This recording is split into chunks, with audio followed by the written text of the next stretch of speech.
Distinguished colleagues, delegates of COSOD, I would like to begin by doing two things. The first is to speak to the imperatives of human development post-COVID-19 rather than speaking to human resource development, because this signals an important philosophical distinction.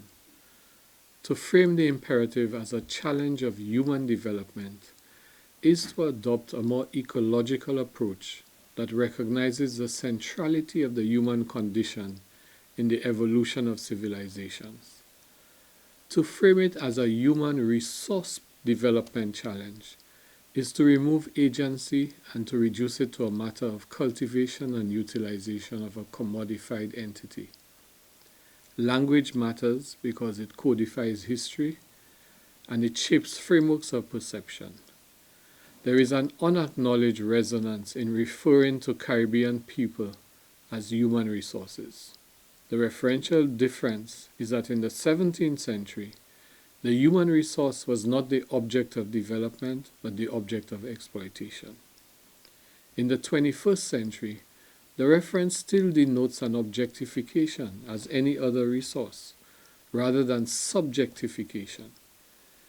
If you think about it, that is exactly what educators through the ages, from Socrates to John Dewey to Paulo Freire, the igniting of a flame and not as the filling of an empty vessel. And it really is the reclamation of that agency that leads Buju Banton to assert that I and I really want to rule my destiny. Let us therefore speak to human development as a more wholesome and integral conception of human agency and the challenge of building Caribbean civilization. In both the Caricom and the OECS context, we already have the framework of that new paradigm embedded in the construct of the Caricom Hrd itself and in the OECS HIS for health, education, economy, social development, and security. These strategies were designed in response to the pandemic. I will elaborate more on this later in this presentation.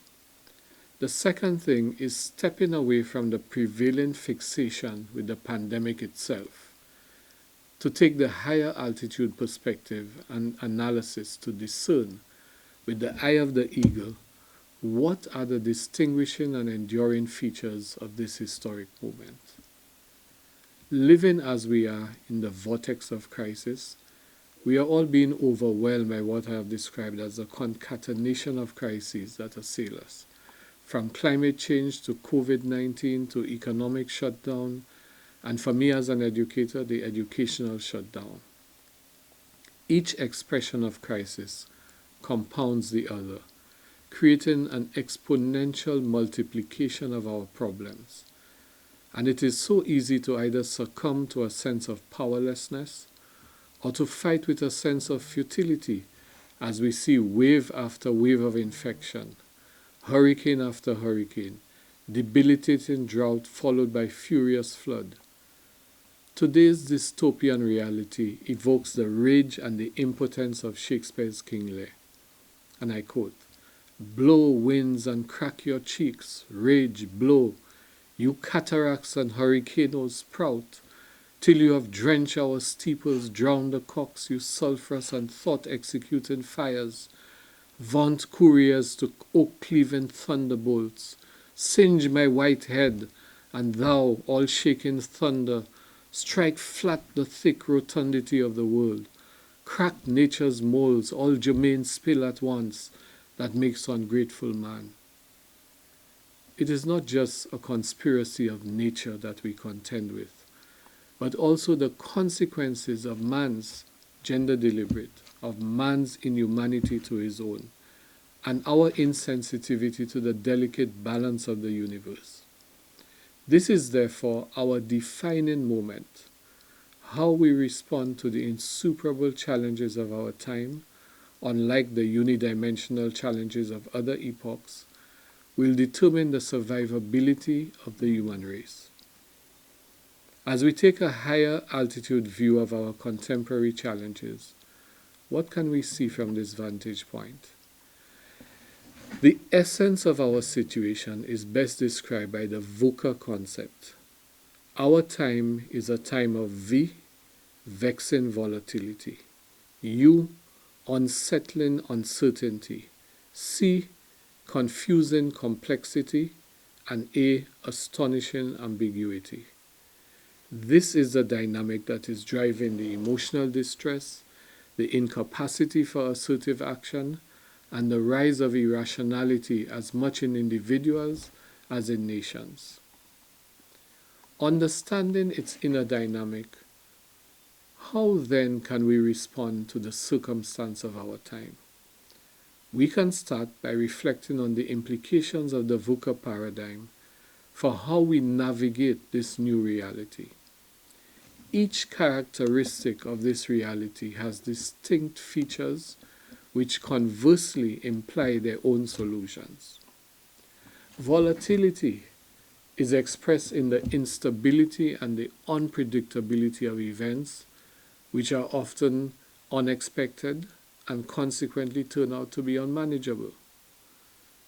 Equally, uncertainty is generated by the unprecedented nature of events, which are either indiscernible to us or are compounded by the absence of direction.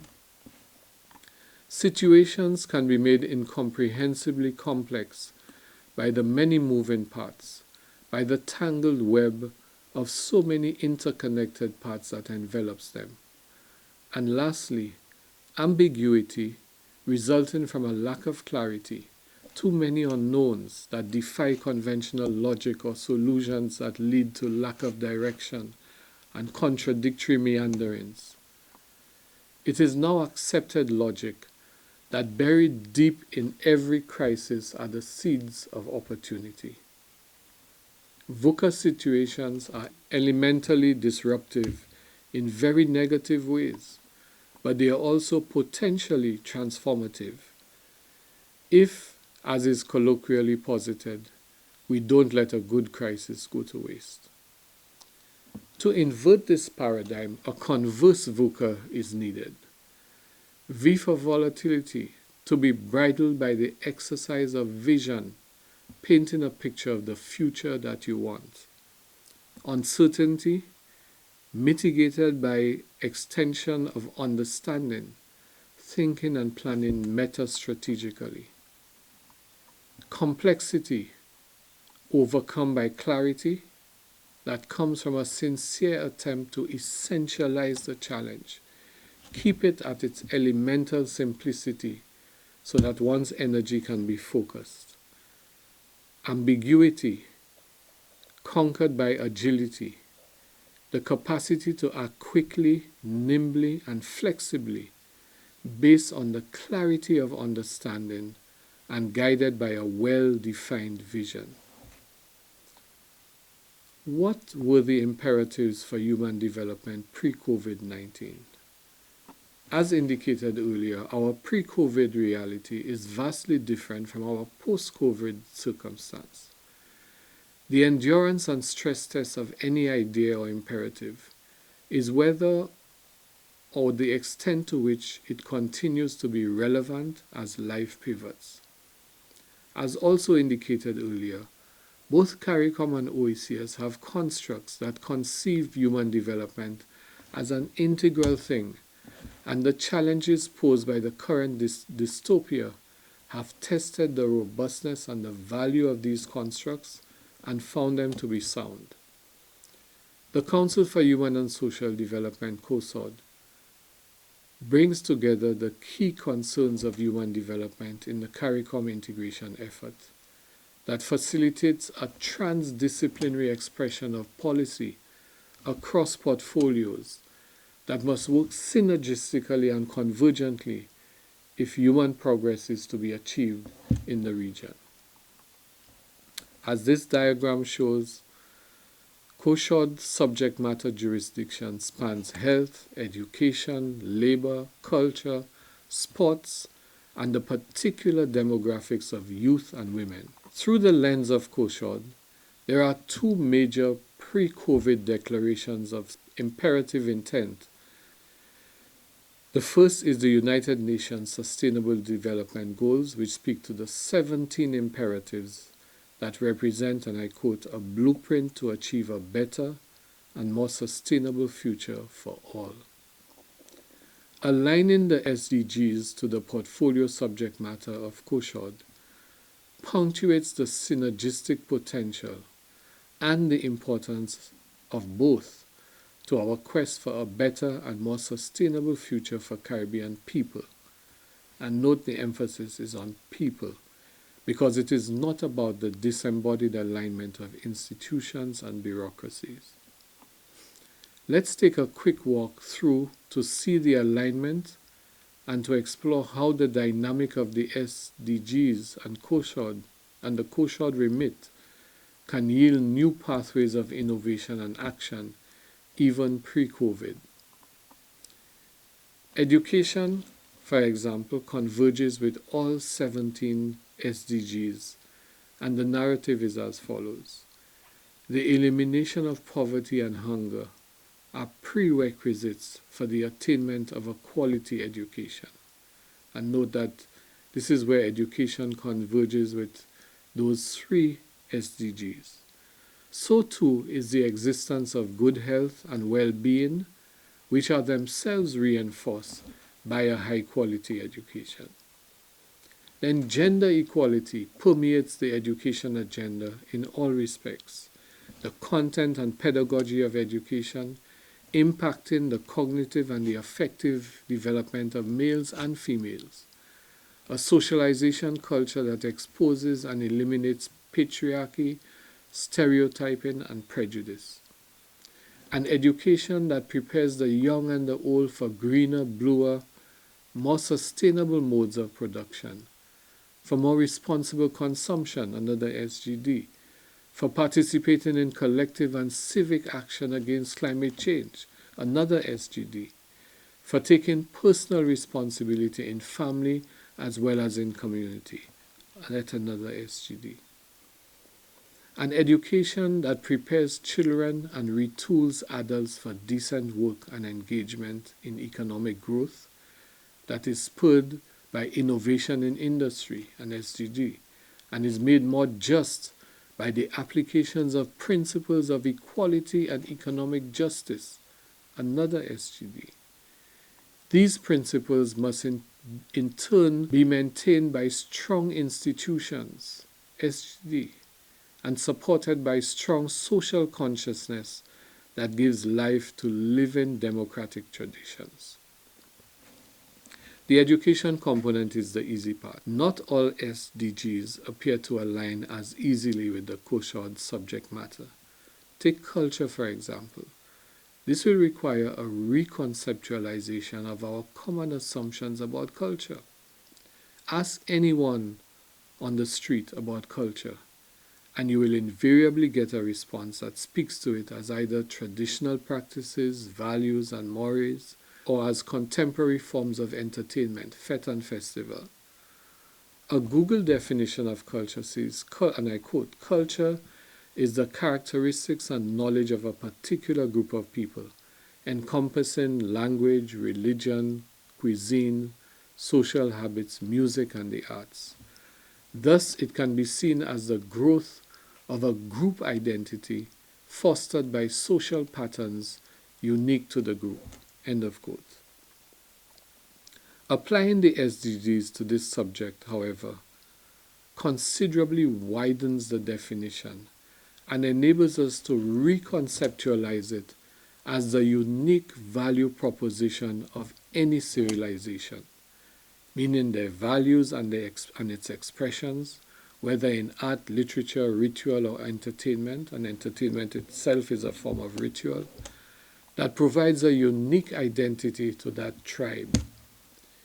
Defined in this way, culture becomes a challenge of rewiring our civilization for greater ecological sensitivity, the rebalancing of individual freedom with individual responsibility within the wider social interests, for new approaches to production and consumption that are greener, more equitable, more responsible, and the restoration of community that is more inclusive, respectful of difference, and more caring. All of these imperatives, which are SDGs, have been punctuated by the severe lesson that COVID has brought home to us. I want to turn to the second thing, which is the Caricom Hrd 2030 strategy. What a difference 12 months makes. It has been barely 1 year since we agreed the Caricom Hrd 2030 strategy, with what we thought was 10 years to go on implementation. And we find ourselves now in an upended situation that is challenging so many of our assumptions. The broad strategic priorities of the 2030 strategy have stood the test of this time, and not only remain relevant, but they have assumed even greater resonance since COVID. The 4 strategic imperatives of the strategy are access and participation, involving broadened and deepened access and participation to learners and member states. This importantly speaks not solely to individual learner ambitions, but also to the providing for the developmental skill needs of the countries in a rapidly changing global economy. The second imperative is equity. That is ensuring greater equity in both access and provision of education and training, with special emphasis on disadvantaged groups. The third is quality, improving the quality of education and training at all levels, and inclusive of pedagogical and technological enhancements. And the fourth is relevance, ensuring that the systems, the content, and the processes of education and training, inclusive of forms of assessment and certification, are in sync with the changes in the global, regional, and national environments. Since the inception of the Strategy 2030, Caricom has continued work on specific components that require further elaboration as foundational pillars for realizing the strategic imperatives. One of these is the challenge of redefining or defining the new Caribbean school. It is widely recognized in education reform circles that notwithstanding architectural innovations and process re-engineering and experimentation in many progressive environments, the basic paradigm of the school has not changed much from its Taylorist conception in the early Industrial Revolution. This has been convincingly articulated by the late Sir Ken Robinson in his TED Talk series, which are the most viewed talks with 21.5 million views. And I quote Sir Ken. He says, "The current system of education was designed and conceived for a different age. It was conceived in the intellectual culture of the Enlightenment and in the economic circumstances of the Industrial Revolution.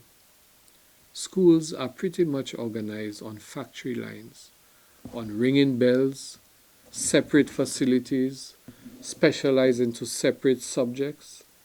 We still educate children by batches, putting them through the system by age group, as if learning happens by your date of manufacture." And that was Sir Ken in 2010. Now, Caricom has established a task force, which I have the honor of chairing, to undertake our own re-engineering of schools and to create a new paradigm suited to our condition and our needs. This task force draws on expertise from education policy, education administration, teaching, architecture, among other areas, and is influenced by the analysis just presented. Our work was reasonably advanced, and we had already completed the conception of the new Caribbean paradigm. Prior to COVID, there was much that needed to change, but in living with COVID, the character of that change now has to be transformational and not evolutionary, and it must digest the disruption that is now a permanent feature of an almost unrecognizable landscape.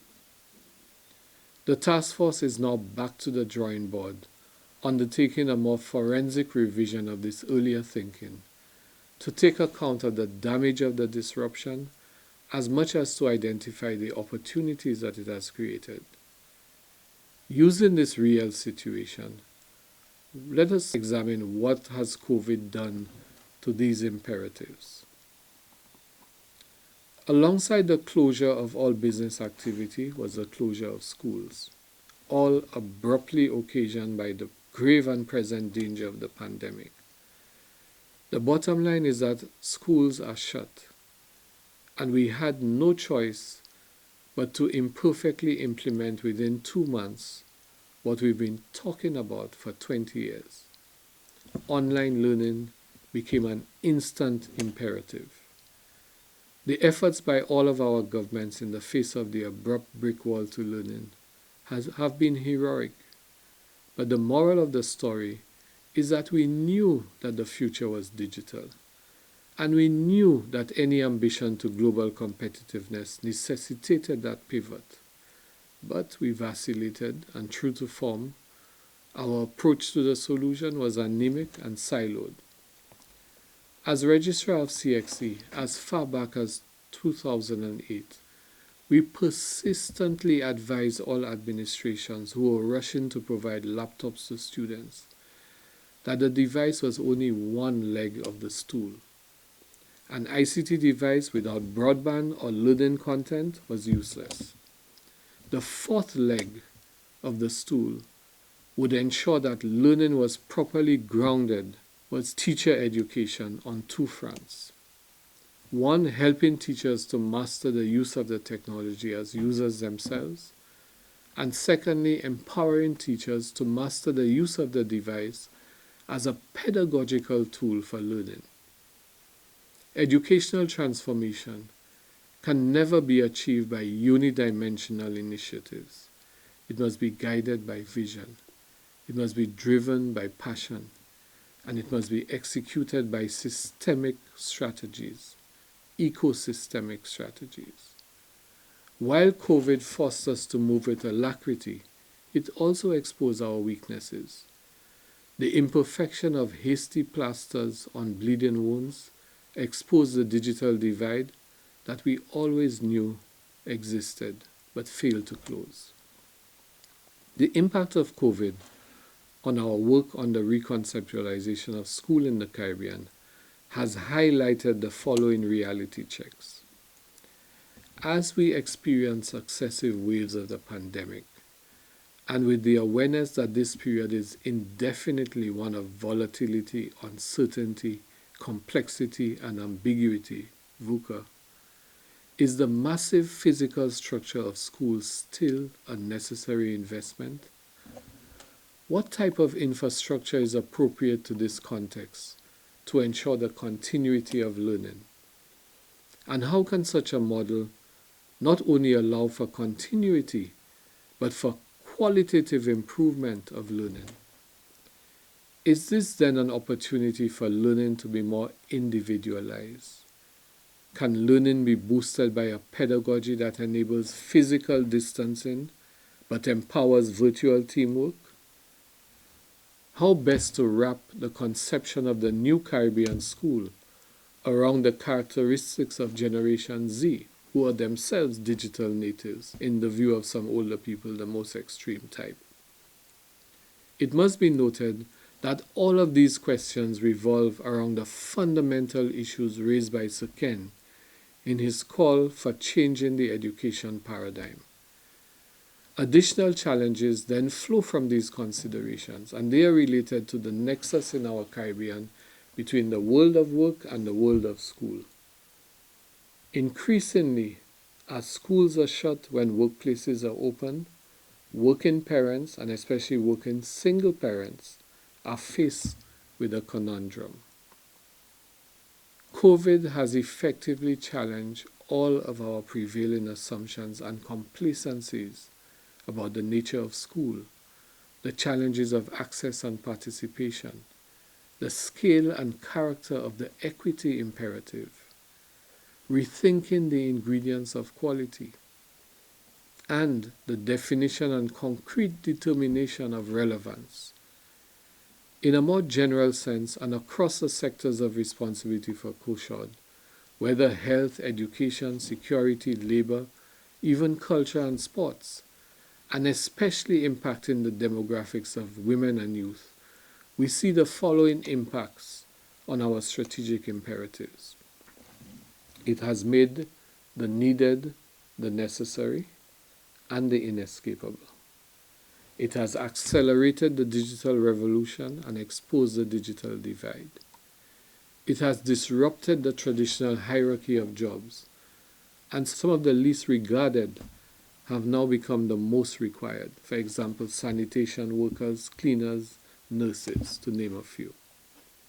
It has completely upended unquestioned assumptions about institutional structures and services, schools, healthcare, the nature of work, our myopic conceptions of culture, and so on. In the narrative surrounding the disruption of learning, I have been very concerned about what I consider to be the most disturbing dimension of that situation, and that is the imperilment of the cognitive development of early learners. This is not contrary to the concerns that even parents seem to harbor about completion of the syllabus, but about the fracture and the possibly irreparable stultification of the cognitive and emotional development of this cohort of young learners in particular. Early childhood education was already hamstrung enough with compounded problems of access and participation, equity and quality in the pre-COVID period, and will now have to face setbacks of possibly unrecoverable magnitude unless we find an urgent way of addressing these cognitive setbacks, roadblocks. So where do we go from here? I hope I have not painted a picture of impossibility in the face of the current challenges, because what I really sought to do is to be real about the gravity and the urgency of the imperatives that confront us. These are not new imperatives. Whichever of the subject matter portfolios in Hrd that we examine, the imperatives all point in the same direction. The need for organizational agility, the sharpening of vision, the deepening of our analytics, and the projection of vision beyond the horizon, the urgency of digital transformation, and the recommitment to more resilient, more inclusive, and more regenerative societies. In this context, I submit that a review of Hrd as a mechanism for converged action across its thematic remit is an urgent necessity if we are to optimize the strenuous efforts being made in health, education, security, especially by exemplary Caribbean agencies like CAFA and IMPACTS. Let us not allow a good crisis with such disruptive potential for transformation go to waste. It would help if we keep in mind this warning issued decades ago by Peter Drucker, and I quote, "The greatest danger in times of turbulence is not the turbulence. It is to act with yesterday's logic." Thank you for your indulgence.